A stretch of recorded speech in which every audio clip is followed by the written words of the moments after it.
Yo, what's up guys? I got yet another repair. So we got an iPhone SE, and the only thing that's wrong with it is the broken home button. As I am clicking it, there's no response, but when I hit the assistive touch, I can obviously go to the home and do everything else. But I'm going to be replacing the home button today, and the SE is in perfectly good condition.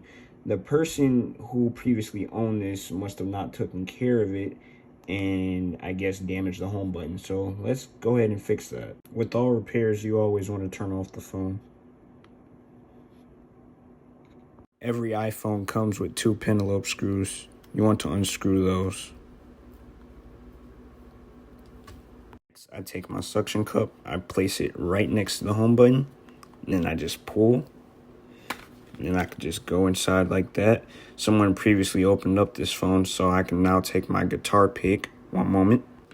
And I can literally go on each side of the phone. One moment, this is a struggle. Oh, there we go. We got it. And I'll slide this like that. And now I can open up the phone just like this. I now have access to the whole entire phone.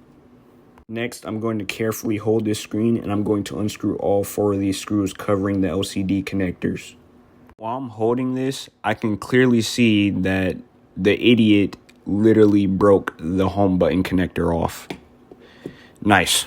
Anyways, I'm going to get to unscrewing these screws.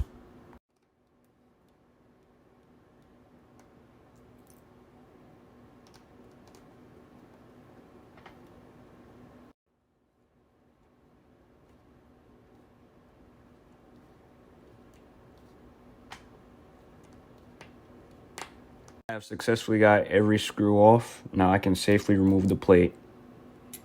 And now the LCD connectors are revealed. Next, I'm going to take my spudger tool. I'm going to safely pry up the connectors with the tool.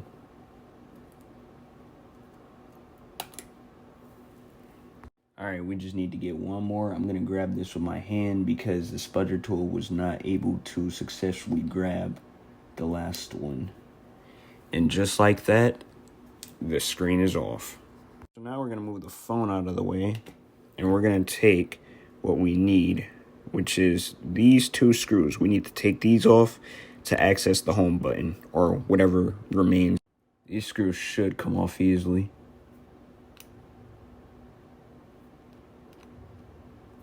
This takes mad precision, so bear with me here. Both screws are off. I can successfully remove this plate. And look at that. There's no wire or nothing connected to this thing. Wow. Okay. Now that we got the home button off, we're going to transfer the new one on. Got the new home button in the frame. So now I'm going to put the plate on and screw in the screws.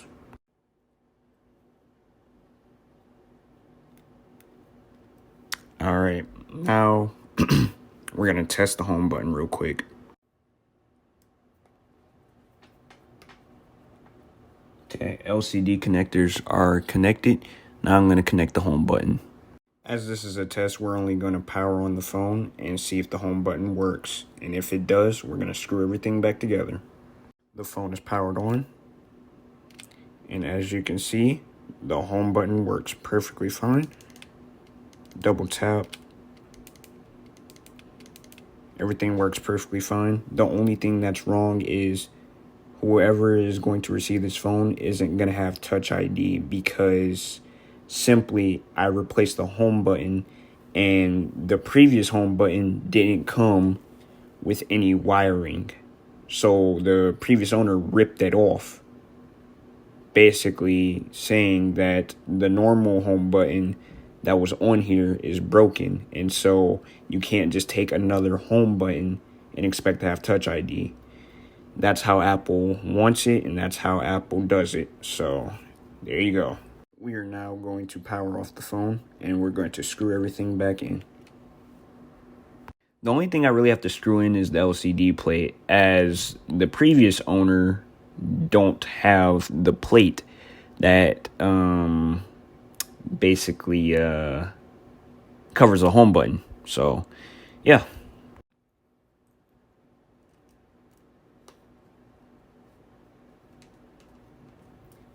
Okay, so all the LCD plate screws are on.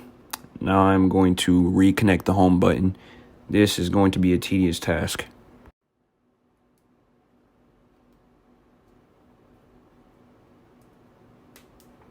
Alright, and it's clicked on. And now we can safely push the screen up. We're going to push the rest of it downward. Screw in the 2 Pentalobe screws. Like so. That one's screwed in. And then let's get the other one. And that one is screwed in. Now we can power on the phone and make sure everything works again. Phone's powered on. Let's give a double tap one more try. And that works perfectly fine. Home button works. And this repair was successful. So I no longer need that home button, so I'm going to go to settings, and I'm going to go to accessibility, and I'm going to go to touch, assistive touch, and turn this off. We no longer need it now that our home button is working.